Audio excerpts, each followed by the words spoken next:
클라이밍 세계에서 알렉스 호놀드는 마치 천둥소리처럼 울려 퍼지는 이름입니다. 현대 프리솔로 등반의 최고 거장으로 칭송받는 이 남자는 그의 발가벗은 두 손으로 암벽과 대화하며 생명을 건 도전으로 인간 한계의 또 다른 가능성을 보여주었습니다. 토미 콜드웰이 도널에서 팀워크와 로프 보호를 이용한 프리 클라이밍을 한 것과는 대조적으로 알렉스가 선택한 것은 완전히 어떤 보호 장치도 사용하지 않고 홀로 천길 낭떠러지를 마주하는 프리 솔로였습니다. 그의 이야기는 반들반들한 암벽에서 시작된 것이 아니라 말수가 적고 감정적으로 소원했던 어린 시절부터 시작되었습니다. 등반은 그가 감정적인 고립으로부터 도피할 유일한 탈출구가 되었습니다. 11살 되던 해 어머니가 그를 동네 등반장에 데려다준 그 순간부터 암벽은 그의 집이 되었고 그의 언어가 되었으며 그의 존재 증명이 되었습니다. 청년 시기에 알렉스는 세계적인 명문 대학교에 합격했지만 불과 1년 만에 그는 단호하게 중퇴하고 낡은 벤에 살면서 암벽을 따라 살아가는 방랑 생활을 시작했습니다. 등반은 그에게 있어 단순히 신체의 움직임이 아닌 정밀 계산과 절대적인 집중을 요구하는 정신적인 명상이었습니다. 알렉스의 등반의 길은 순탄치 않았습니다. 그는 일찍이 보호 등반 분야에서 자신의 실력을 입증하며 수많은 고난이도 루트를 개척했습니다. 그러나 진정으로 그의 마음을 사로잡은 것은 실수할 여지가 전혀 없고 생과 사가 모든 손가락 끝에 마찰력에 달린 절대적인 영역인 프리 솔로였습니다.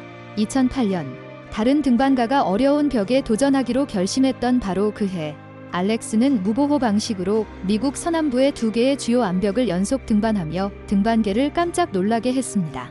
하지만 이 2번의 위협은 그에게 단순한 워밍업에 불과했으며 그의 마음속에는 모든 등반가들이 꿈꾸지만 아무도 무보호 방식으로 시도하지 못한 절대적인 금기 구역인 최종 목표가 자리 잡고 있었습니다.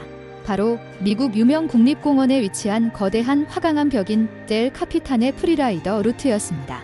이 루트는 높이 약 914m, 높은 난이도 등급이며 두려움을 불러일으키는 여러 구간과 가장 악명 높은 동작 구간을 포함하고 있습니다. 홀드는 동전 가장자리만큼 작고 마찰력은 종종 거의 없는 수준입니다. 일반 등반가는 로프 보호를 이용해 며칠이 걸려 완등하지만 알렉스의 계획은 로프나 어떤 보호 장치도 전혀 사용하지 않은 채 혼자서 단 3-4시간 만에 단번에 완등하는 것이었습니다. 이 생각은 다른 사람 눈에는 자살 행위나 다름없었고 심지어 그의 가장 가까운 등반 동료들조차 여러 번 그에게 포기할 것을 권유했습니다. 그러나 알렉스의 마음은 가장 순수한 결정체처럼 공포는 마치 더 강력한 내적 논리에 의해 걸러진 듯 했습니다. 그는 나는 죽으러 온 것이 아니다. 한 가지 임무를 완벽하게 수행하러 온 것이다 라고 말했습니다. 이번 등반을 위해 그는 길게는 수년에 걸친 광적인 준비를 했습니다. 이는 다른 이들의 팀별 루트 개발이 아닌 한 사람의 고독한 성지 순례였습니다. 그는 보호 장비를 착용한 상태로 그 루트를 60번 이상 반복 등반했습니다. 노트북의 모든 손 홀드, 발걸이의 정확한 위치와 자세, 심지어 모든 근육이 힘을 주는 느낌까지 상세히 기록했습니다. 그는 이 루트를 수백 개의 동작 시퀀스로 분해해 악보를 암기하듯 완벽하게 익혔고 심지어 꿈속에서도 연습했습니다. 그는 식이요법을 조정하고 체중을 엄격히 통제해 손가락의 부담을 줄였으며 특정 홀드에서 조금이라도 더 많은 지구력을 얻기 위해 전문 훈련을 했습니다. 동시에 그는 더 은밀한 내면의 훈련도 진행했습니다. 그는 운동 심리학자를 찾아가 극한의 압력 아래에서도 심박수를 안정적으로 유지하는 법을 배웠습니다. 그는 일반 사람이라면 추락즉사할 그 공포를 냉정하게 처리할 수 있는 기술적 문제로 전환시켜야 했습니다. 2017년 6월 3일 새벽 3시가 좀 넘었을 때 그 계곡이 아직 짙은에 휩싸여 있을 때 알렉스는 아무 소리 없이 그의 행동을 시작했습니다. 그는 구체적인 시간을 아무에게도 알리지 않았고 오직 그의 몇몇 절친이자 사진작가들이 멀리 떨어진 벽의 고정 카메라 뒤에 숨겨 숨을 죽이고 기다리고 있었습니다. 그들의 렌즈는 역사를 기록하기 위한 것뿐만 아니라 그들이 생각하기 꺼려하는 말로 일어날 가능성이 있는 비극을 위한 것이기도 했습니다. 알렉스는 맨몸이었고 등 뒤에 땀을 흡수하는데 도움을 주는 가루를 담은 백만 매달고 있었습니다. 그는 마치 도마뱀벌레처럼 희미한 헤드램프 빛 아래 차가운 화강암을 따라 위로 이동하기 시작했습니다. 처음 몇백 미터는 워밍업이었고 그의 움직임은 유창하고 정확했으며 효율이 놀라울 정도로 높아 마치 암벽이 그의 몸의 일부인 듯 했습니다. 그는 거의 존재하지 않는 돌출부를 밟기 위해 아주 미세한 발 기술을 사용해야 했고, 동시에 손가락의 마찰력으로 몸을 벽에 붙여 이동시켜야 했습니다. 조금의 떨림이나 망설임도 미끄러짐으로 이어질 수 있었고, 사진작가들의 가슴은 조마조마했지만 그는 통과했고 마치 평지를 걷는 것처럼 평온했습니다. 해가 높이 오르고 기온의 변화로 새로운 변수가 생겼습니다. 땀으로 젖은 손바닥은 프리솔로 등반가의 가장 큰 적입니다. 그는 조심스럽게 마그네시아 가루를 사용했습니다. 가장 어려운 동작 구간에 도달했을 때, 여기서는 그는 한 발은 매우 나쁜 홀드에 밟은 채 다른 발을 세게 차올려 순간적인 운동량을 이용해 몸을 위로 띄워 머리 위 높이 있는 엣지를 잡아야 했습니다.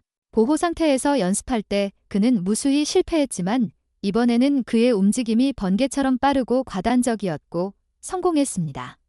이곳은 완전히 수직이고 심지어 약간 뒤로 기운 구간이었고, 여러 개가 넘는 극히 고난도의 팔굽혀펴기와 이동 동작을 연속적으로 해야 했고 체력 소모가 막심했으며 손가락 끝에는 전신의 무게가 실려 벌써부터 아파서 찢어질 것 같았습니다.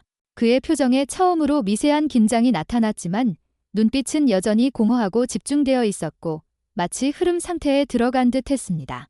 외부 세계의 모든 것, 포함 발 아래의 나락은 모두 존재하지 않았고 그의 세계에는 바위와 다음 동작만이 남았습니다. 오전 9시 28분, 3시간 56분 동안의 절대적인 고독의 춤을 추고 난 후 알렉스의 두 손이 그 암벽의 평평한 정상에 닿았습니다. 격한 기쁨도 외침도 없었고 그는 심지어 즉시 일어나지도 않고 단지 조용히 몇 초 동안 앉아 있었다. 그런 다음 숨어있는 카메라를 향해 희미해서 거의 알아챌 수 없을 정도의 미소를 지었습니다. 이 순간 그는 등반 역사상 인류 최고의 스포츠 쾌거로 칭송받는 기적을 이루었습니다. 그는 인류의 용기, 집중력, 그리고 몸을 유례없는 높이로 끌어올렸습니다. 멀리 있는 사진작가들은 목 놓아 울었습니다. 그의 성공 때문이기도 했지만 그들이 드디어 친구의 추락을 목격하지 않아도 된다는 안도감 때문이기도 했습니다. 소식은 순식간에 전 세계에 퍼졌고 그는 무수한 뉴스 헤드라인을 장식했으며 심지어 유명 잡지의 올해의 인물로 선정되기도 했습니다. 하지만 스포트라이트 아래의 알렉스는 여전히 그 말수가 적고 이성적이며 심지어 좀 특이한 알렉스였습니다. 그는 곧바로 그의 밴으로 돌아가 그의 생활을 이어가며 그의 다음 목표를 생각했습니다.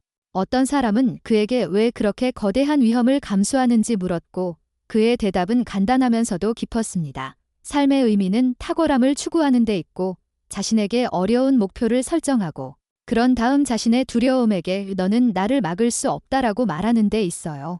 궁극적으로 등반의 의미는 산을 정복하는 데 있는 것이 아니라 자기 자신을 정복하는 데 있고 그 과정 속에서의 극한의 집중과 순수함에 있는 것이죠. 그것이 바로 진정으로 살아있다는 느낌입니다. 알렉스 호놀드의 이야기는 절대적인 집중, 극단적 자기 절제, 그리고 내면의 나락을 정면으로 마주하는 것에 대한 전설입니다. 그는 자신만의 방식으로 세상에 알렸습니다. 삶의 활짝 꽃핌은 수많은 가지 형태를 가질 수 있고 가장 극한의 그은 종종 가장 고독한 등반 속에서 탄생한다는 것을